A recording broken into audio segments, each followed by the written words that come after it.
This is a guide to how to use the System One Viewer in Assist. This eye appears all over Assist. If you need to see the patient's record, this is how you do it. Click on the eye. The first screen is a summary of the patient's major, minor problems, as well as medications.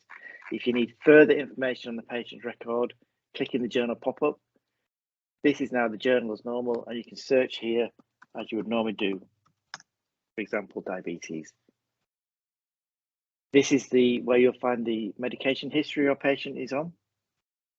Don't forget, if you need to see a medication the patient has on previously been taken, you can click on the timeline and expand the area you're interested in. Go back to the last 5 years to see if they've ever been on a medication. This is the letters and correspondence section, so you can see if the patient's ever had a referral or a clinical letter. This is where you see all previous referrals as well.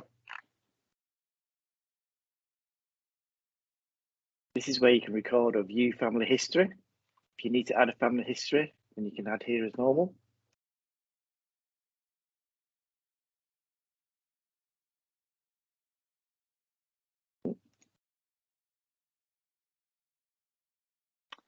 Here you can view or add an occupation. Again, here you can see the patient's alcohol and smoking history. And again, you can add if you want to update it. Here you can issue a med-free certificate.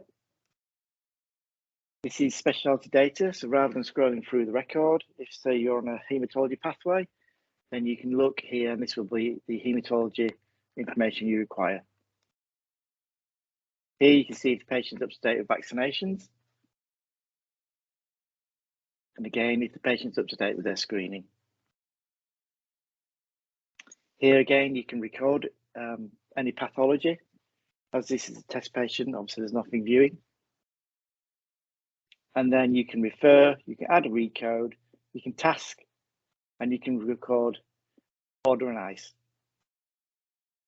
And that is a quick guide to the System One Viewer.